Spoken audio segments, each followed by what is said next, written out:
1 तारीख थी। पति अपनी सैलरी लेकर शाम को थका हुआ घर आया।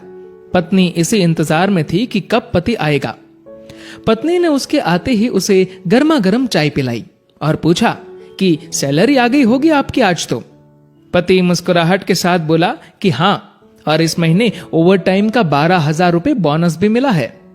पत्नी की खुशी का ठिकाना नहीं रहा। पत्नी मीठी आवाज में बोली, क्या हम इस रविवार को शॉपिंग कराए?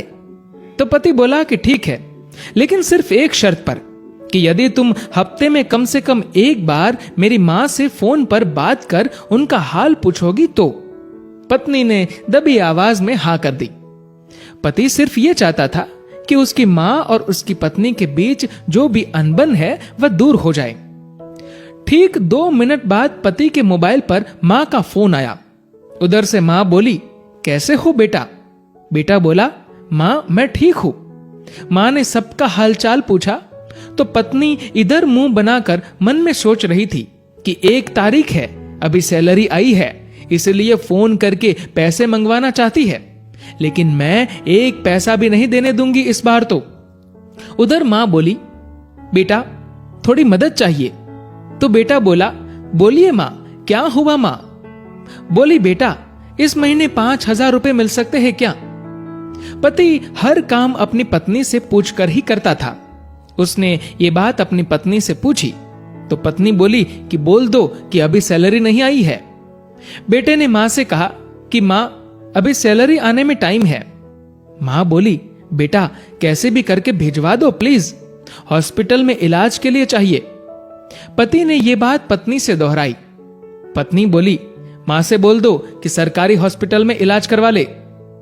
पति ने मां को यही सलाह दी तो मां बोली, बेटा उधर इलाज सही से नहीं होता और वह ध्यान भी नहीं रखते।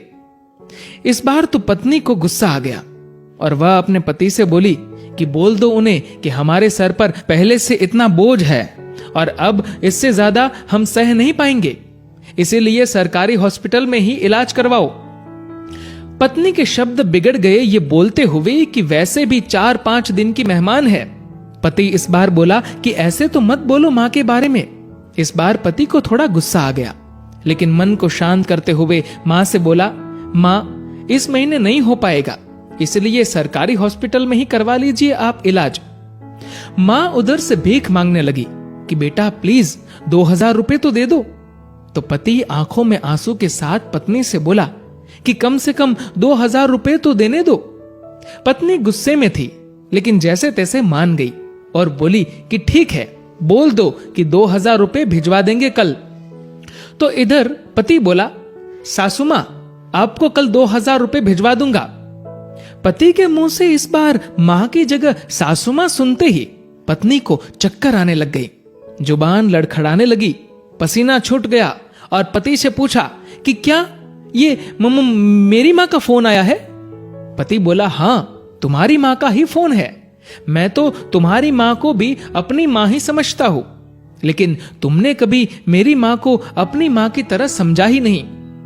पत्नी इस बार जोर से रो पड़ी और फोन में माफी मांगने लगी कि मुझे माफ कर दो मां, मुझसे बहुत बड़ी गलती हुई है। तो उधर से मां बोली, बेटी यदि सिर्फ एक मां का दिल दुखाया होता तो माफ कर देती, लेकिन तुमने तो आज एक नहीं बल्कि 2 मां का दिल दुखाया है। यदि आज मैं तुम्हें माफ भी कर दूं तो भी ऊपर वाला तुम्हें माफ नहीं करेगा। दोस्तों, ऐसा माना जाता है कि अगर ऊपर वाला भी मां का कर्ज चुकाने आ जाए तो वो भी कंगाल हो जाए। एक मां खुद मौत के मुंह में जाकर जिंदगी को जन्म देती है। उस मां का सम्मान करे। मां तो मां होती है, उसको मरने से पहले जीते जी ना मारे। दोस्तों, इस कहानी को लेकर आपकी क्या राय है नीचे कमेंट करके जरूर बताएगा। और दोस्तों, अगर आपको ये वीडियो अच्छा लगा हो तो इस वीडियो को लाइक करेगा और ज्यादा से ज्यादा लोगों तक शेयर करेगा। और दोस्तों, ऐसे ही और भी इंस्पिरेशनल वीडियोस के लिए सब्सक्राइब करें हमारे यूट्यूब चैनल को और फेसबुक पर फॉलो करें हमारे पेज को। धन्यवाद।